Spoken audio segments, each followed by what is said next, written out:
नमस्कार दोस्तों, पीसीएस पाठशाला में आप सभी का स्वागत है। तो आयोग ने आंसर की जारी किया है यूपी टेट का। और जैसा कि उम्मीद था कि बहुत लोग बोल रहे थे कि 8 से 10 प्रश्न जो विवादित हैं वो बदले जाएंगे। कुछ लोग 15-20 प्रश्न का भी उम्मीद लगा के बैठे थे, लेकिन आयोग ने जो आंसर की जारी किया है उसमें कम से कम 5 या 6 प्रश्न पर ही उसने आपत्ति स्वीकार की है और बाकी प्रश्नों को उसने खारिज कर दिया है सिरे से। तो आइए देखते हैं कौन कौन से ऐसे प्रश्न हैं जिस पर आयोग ने आपत्ति खारिज कर दी है और किसको किसको आयोग ने स्वीकार किया है। मतलब 4 से 5 प्रश्न ही पर ही आपत्ति स्वीकार किया गया और बाकी प्रश्न को खारिज कर दिया गया है। तो कुल मिलाकर ज़्यादा अंक नहीं बढ़े हैं। देखते हैं कौन से ऐसे प्रश्न हैं। ये संस्कृत का प्रश्न था। इसमें संस्कृत विद्यार्थियों ने आपत्ति दर्ज की थी, तो इसको भी आयोग ने सिरे से खारिज कर दिया है। इसे आयोग ने माना ही नहीं है। तो इस पे आयोग ने नहीं माना है, अपना ही उत्तर माना है। इसे इसे देखते हैं। ये जो बाल विकास से संबंधित प्रश्न थे कि समावेशी कक्षा में किस प्रकार के छात्र शामिल होते हैं।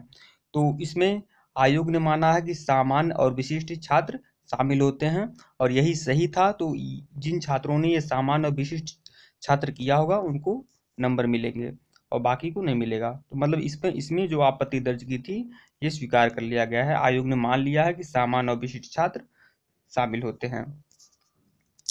आइए दूसरे प्रश्न को देखते हैं। प्रश्न एक और था कि निम्न में से कौन सा संवेग का तत्व नहीं है। तो इसके पहले आयोग ने माना था कि दैहिक जो है संवेग का तत्व है, लेकिन इस आंसर की में संवेदी को मान लिया गया है।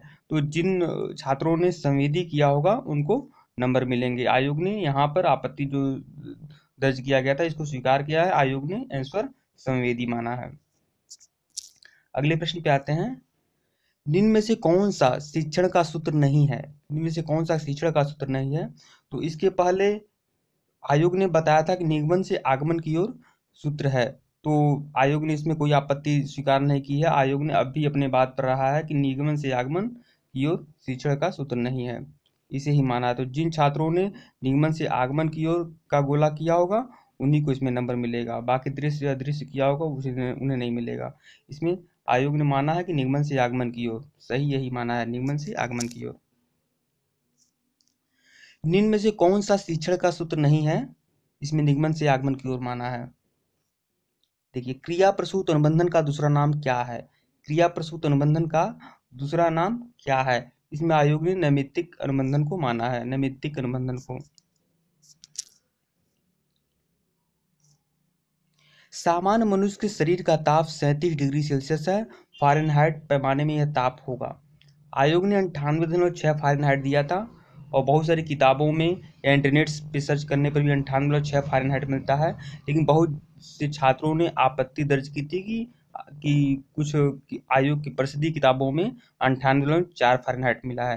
तो इसको आयोग ने खारिज कर दिया है। आयोग ने पहले जैसे आंसर की में जो उत्तर दिए थे वही आंसर की में इस बार भी उत्तर दिए हैं और 98.6 फ़ारेनहाइट ही माना है।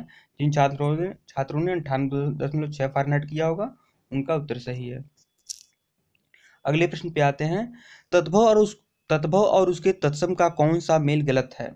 इसमें आयोग ने दो उत्तरों को सही मान लिया है, एक लुनाई और लावणता, एक आतोवत्र। तो जिन छात्रों ने लुनाई और लावणता किया होगा उनका भी उत्तर सही है और आतोवत्र भी किया होगा उनका भी सही है।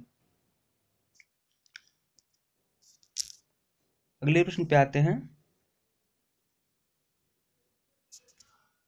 दोस्तों ये हिंदी का संबंधित प्रश्न था। हिंदी का प्रश्न था कि मेरी भव बाधा हरो राधा नागरी सोय, जातन की झाई परै श्याम दरित श्याम हरित दुति होय। तो इसमें आयोग ने श्लेष अलंकार माना था, अब भी श्लेष अलंकार ही माना है और श्लेष अलंकार के साथ रूपक अलंकार दोनों को मान लिया है। आयोग ने दोनों को मान लिया है, श्लेष और रूपक दोनों को। जिन छात्रों ने श्लेष अलंकार किया होगा उनका भी सही है और जिन्होंने रूपक अलंकार किया होगा उनका भी सही है। मतलब श्लेष और रूपक दोनों मान लिया है इसमें। अगले प्रश्न पे आते हैं।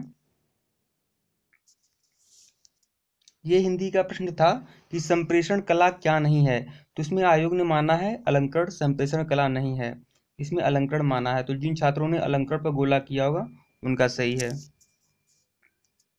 कुछ छात्रों ने इस पर आपत्ति दर्ज की थी कि यह सिलेबस में नहीं था, वर्तमान राष्ट्रीय महिला आयोग यह सिलेबस में नहीं था, इसलिए इसमें कॉमन नंबर मिलना चाहिए या यह प्रश्न हट जाना चाहिए। लेकिन ऐसा नहीं हुआ, आयोग ने इसे खारिज कर दिया है। आयोग ने माना है कि यह प्रश्न नहीं हटेगा और इसमें रेखा शर्मा ही होंगी राष्ट्रीय महिला आयोग। जिन छात्रों ने रेखा शर्मा को बोला किया होगा उनका प्रश्न सही है और बाकी का गलत है।